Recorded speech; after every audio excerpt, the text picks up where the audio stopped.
قرارداد پاکستان سے قیام پاکستان کا سفر۔ بانی پاکستان قائد اعظم محمد علی جناح رحمۃ اللہ علیہ نے کہا تھا کہ پاکستان اسی روز وجود میں آ گیا تھا جس روز پہلا شخص یہاں مسلمان ہوا تھا۔ برصغیر پاک و ہند میں مسلمانوں کا بہت اثر تھا۔ اسلام کی شعاعوں نے چار سو کو روشن کیا۔ بہت سی غیر مسلم قوتوں کو علاقے میں اسلام کی روشنی پھیلنے کا خدشہ تھا۔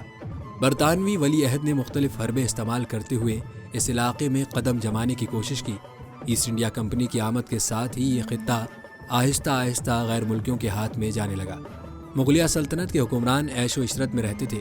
یہ فطرت کا ایک اصول ہے کہ فطرت قوموں کی اجتماعی غلطیوں کو معاف نہیں کرتی۔ مسلمانوں کا کیا ہوا کہ وہ اپنے گھروں میں ہی غلام بن کر رہ گئے۔ انگریزوں نے ایک گہرے منصوبے کے تحت پورے ہندوستان پر قبضہ کر لیا۔ مسلمانوں نے آزادی پسند غیر مسلموں کے ساتھ مل کر انگریزوں کو خطے سے نکالنے کی کوشش کی، لیکن منصوبہ بندی کی کمی کی وجہ سے یہ انقلابی جنگ بری طرح ناکام ہوئی۔ صحیح معنوں میں کہا جا سکتا ہے کہ 1857 کی جنگ آزادی کے بعد مسلمانوں کی طاقت کا چراغ بجھ گیا۔ یہ ہے اسرو ٹی وی اور میں ہوں آپ کا ہوسٹ ثناء اللہ، اور آج ہم پیش کرنے جا رہے ہیں ہسٹری آف پاکستان۔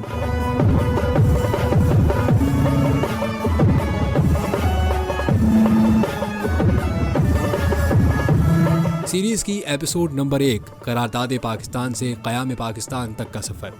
ناظرین، انگلستان نے مسلمانوں پر ظلم و ستم کی انتہا کر دی اور مسلمانوں کو پہلے دشمن کی نظر سے دیکھا۔ یہاں پر بہت سارے انگریز مورخین نے بھی اس ظلم و تشدد کے بارے میں لکھا ہے۔ اس منظر موقع پر کئی کتابیں شائع ہوئیں۔ روشنی اندھیرے کے آغوش سے بھی ابھرتی ہے۔ مایوسی اور خوف کے اس ماحول میں سر سید احمد خان نے مداخلت کی اور ایک ایسی قوم کو جگایا، بیدار کیا جو خود کو بھول چکی تھی۔ انہوں نے مسلمانوں میں آزادی کی خواہش کو بیدار کیا۔ قائد اعظم محمد علی جناح کی ولولہ انگیز قیادت اور علامہ محمد اقبال جیسے شاعروں کے کلام نے مسلمانوں کی مردہ رگوں میں جان ڈال دی۔ علی گڑھ میں سر سید احمد خان کی تعلیمی، ادبی، سماجی اور سیاسی تحریکوں نے بہت زیادہ مخالفت کے باوجود معروضیت کی راہ ہموار کی۔ مسلمان سروں پر کفن لپیٹ کر آزادی حاصل کرنے کے لیے موت کی آنکھوں میں آنکھیں ڈال کر مسکرانا شروع کر دیا۔ ہندوؤں اور سکھوں کو ملا کر انگریزوں نے مسلمانوں پر غلبہ پانے کی ہر ممکن کوشش کی۔ تینوں دھڑے آزادی پسندوں کے خلاف برسر پیکار تھے۔ برطانوی مکاریاں، ہندوؤں کی چالاک پالیسیاں دم توڑ گئیں۔ کانگریس نے مسلمانوں اور ہندوؤں کے حقوق کے لیے آواز اٹھائی، لیکن جلد ہی اس کا اصل رنگ سامنے آ گیا۔ کئی مسلم لیڈروں نے کانگریس کو الوداع کہہ دیا۔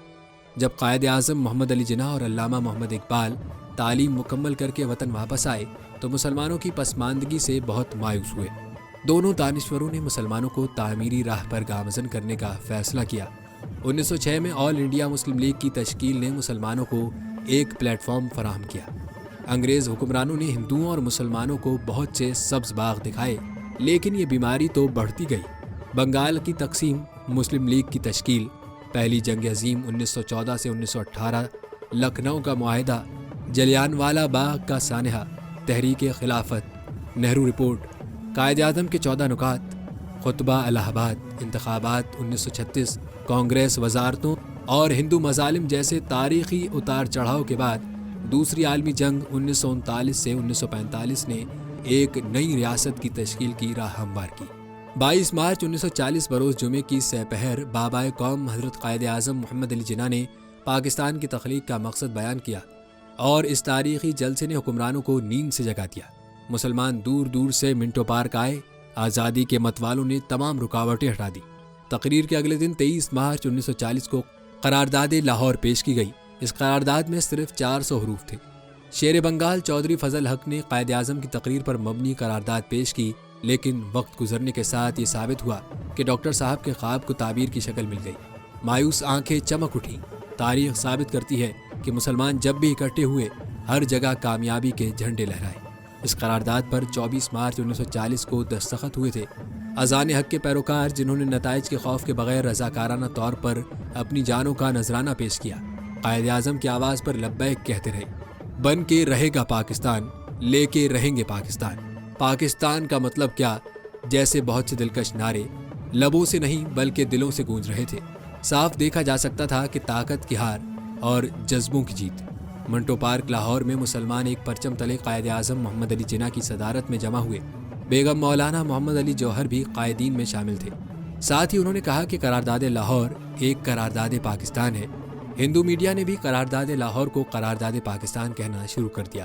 تحریک پاکستان کے خلاف اعتراضات بڑھتے گئے، جن میں بیگانے تو تھے ہی مگر کچھ اپنے بھی شامل تھے۔ قرارداد کی منظوری کے بعد قائد اعظم محمد علی جناح اور ان کے ساتھیوں نے آزادی کے لیے بھرپور جدوجہد کی۔ مردوں کے علاوہ خواتین بھی تحریک میں مردوں کے ساتھ باہمت ہو کر کام کرتی تھیں۔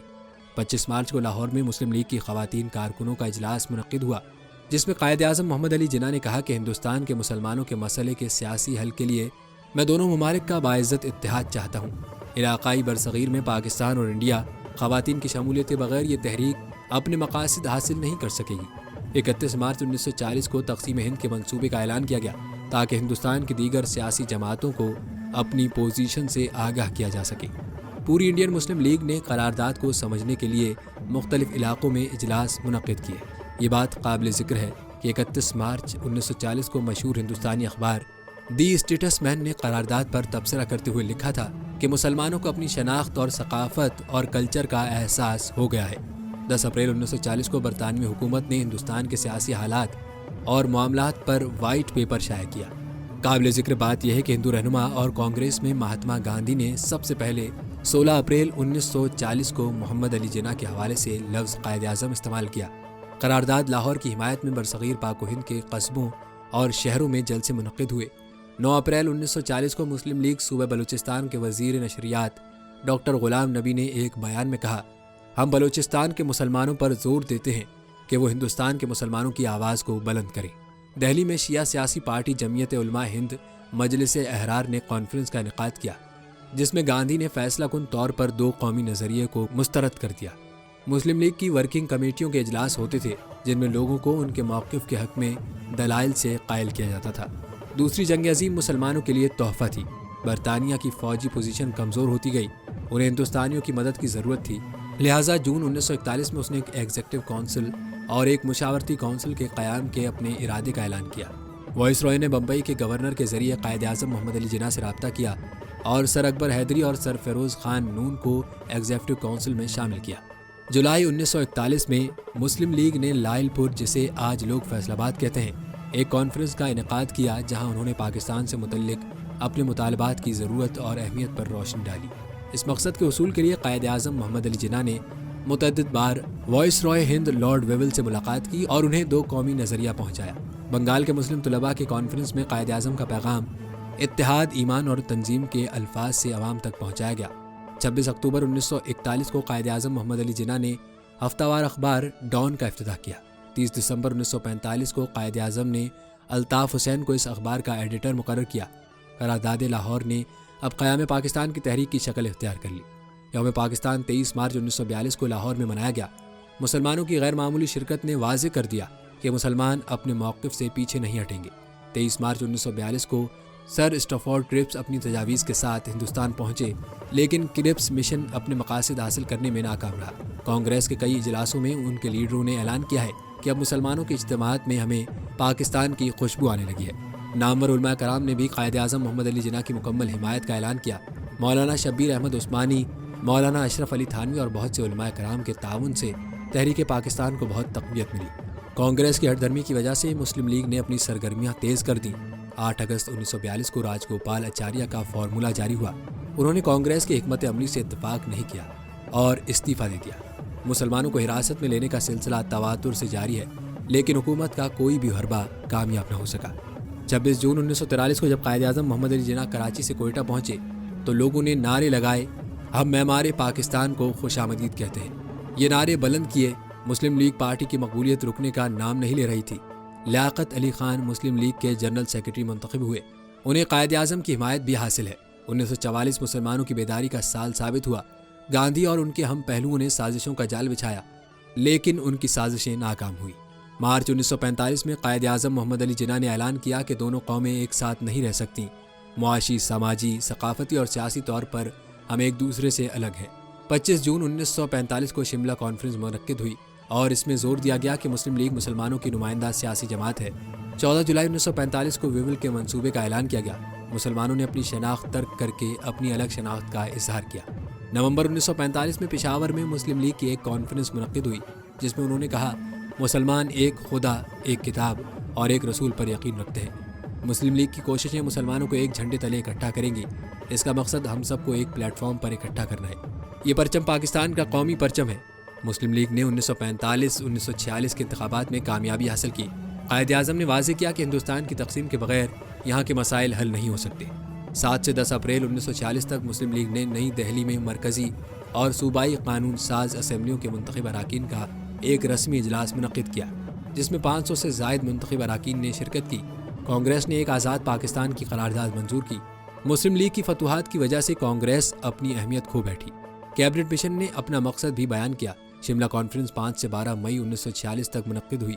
مجموعی طور پر مسلمانوں کی پوزیشن کے پیش نظر یہ کانفرنس کامیاب نہ ہو سکی۔ اپنے وفود کی ناکامی کی وجہ سے برطانوی حکومت 3 جون 1947 کو ہندوستان کی تقسیم کا اعلان کرنے پر مجبور ہوئی۔ جب یہ اعلان ہوا تو پاک و ہند میں ہنگامی حالت پیدا ہو گئی۔ کئی علاقوں میں سول نافرمانی ہوئی۔ لارڈ ماؤنٹ بیٹن نے اپنا منصوبہ پیش کیا۔ سندھ اسمبلی میں اجلاس پاکستان زندہ باد کے نعروں سے گونج اٹھا۔ قائد اعظم نے پاکستان کا تعمیر و ترقی فنڈ کے قیام کا اعلان کیا۔ 6 جون 1947 کو اس اعلان کے بعد مسلمانوں نے دل کھول کر چندہ دیا۔ 11 جون 1947 کو ہندوستان کے وائس رائے لارڈ ماؤنٹ بیٹن نے تقسیم کا منصوبہ قبول کر لیا۔ 4 جولائی 1947 کو برطانوی وزیر اعظم کلیمنٹ ایٹلی نے ہاؤس آف کامنز میں ہندوستانی آزادی کا ایکٹ پیش کیا۔ اس قانون کے تحت دونوں ممالک یعنی پاکستان اور ہندوستان کو اپنی آزاد حکومتیں بنانے کی اجازت تھی۔ مختلف خطوں میں پاکستان کے حق میں ریفرنڈم بھی ہوئے۔ 6 اور 7 جولائی 1947 کو سرحد اور بلوچستان نے بھی پاکستان کے ساتھ الحاق کا اعلان کیا۔ 8 جولائی 1947 کو ریڈ کلف نے حد بندی کی اور 10 جولائی 1947 کو برطانوی وزیر اعظم کلیمنٹ ایٹلی نے قائد اعظم محمد علی جناح کو پاکستان کا پہلا گورنر جنرل تسلیم کیا۔ 14 جولائی 1947 کو قائد اعظم نے ایک پریس کانفرنس میں فرمایا، ہم پوری دنیا میں امن چاہتے ہیں۔ عالمی امن کے حصول کے لیے ہم اپنی صلاحیتوں اور مواقع کے مطابق اپنا حصہ ڈالیں گے۔ 20 جولائی 1947 کو بنگالی اسمبلی نے پاکستان سے الحاق کا اعلان کیا۔ 26 جولائی 1947 کو سندھ کی قانون ساز اسمبلی نے پاکستان کا استقبال کیا۔ 7 اگست 1947 کو محمد علی جناح نے اقتدار کی منتقلی کے لیے کراچی کا دورہ کیا۔ 11 اگست 1947 کو وہ پاکستان کی قانون ساز اسمبلی کے اسپیکر منتخب ہوئے۔ 11 اگست 1947 کو قائد اعظم نے وفاقی قانون ساز اسمبلی میں فرمایا، میں اس برصغیر میں 2 الگ اور آزاد ملک بنانے کے منصوبے سے اٹھنے والے انقلاب کے طوفان پر حیران ہوں۔ صرف ہم ہی نہیں، پوری دنیا صدمے میں ہے۔ اگر ہم اس عظیم ملک پاکستان کو خوش رکھنا چاہتے ہیں تو ہمیں اپنی تمام تر توجہ عوام بالخصوص غریبوں کی فلاح و بہبود پر مرکوز کرنی چاہیے۔ آزادی کا چراغ جو 1857 میں بجھ گیا، 90 سال بعد پھر سے روشن ہوا۔ لاہور ہائی کورٹ کے جسٹس عبدالرشید محمد علی جناح نے کہا کہ 14 اگست 1947 کو ہم آزادی کی سرحد پر پہنچ گئے۔ اداسی کی رات ختم ہوئی اور آزادی کا سورج طلوع ہوا۔ 23 مارچ 1940 کو پیش کی جانے والی یہ قرارداد عالمی تاریخ کی پہلی قرارداد ہے جس نے غلامی کی زنجیروں میں جکڑے اور اندھیروں میں بھٹکتی ہوئی قوم کو آزادی کی روشنی بخشی۔ تاریکی سے روشنی کی طرف سفر میں مسلمانوں کو جو مشکلات درپیش ہیں وہ دل دہلا دینے والی ہیں۔ مسلمانوں کو آگ اور خون کا ایک دریا عبور کرنا پڑا۔ بہنوں کو عزتوں سے محروم کیا گیا، بھائیوں کے سر قلم کیے گئے، کتنے معصوم بچے یتیم ہو گئے، کتنی عورتیں بیوہ ہو گئیں۔ مسلم قوم نے اپنے خون کا آخری قطرہ بھی ایمان کے جذبے سے ایک آزاد ریاست کے حصول کے لیے بہایا۔ ہمیں پاکستان کی ضرورت ہے۔ صرف 7 سالوں میں حل ایک حقیقت بن گیا۔ یہ کامیابی خلوص، استقامت، صبر اور عزم کا نتیجہ تھی۔ آج ہم پاکستان کی ڈائمنڈ جوبلی منا رہے ہیں۔ ہمیں وطن عزیز کی تعمیر اور استحکام کے لیے اسی جذبے کا اظہار کرنا چاہیے جو تحریک پاکستان میں ہم نے ہمارے بزرگوں میں دیکھا۔ تو ناظرین، کیسی لگی آج کی ویڈیو؟ پسند آئے تو لائک کریں اور مزید ہسٹوریکل ویڈیوز کے لیے اسرو ٹی وی کو سبسکرائب کریں۔ شکریہ۔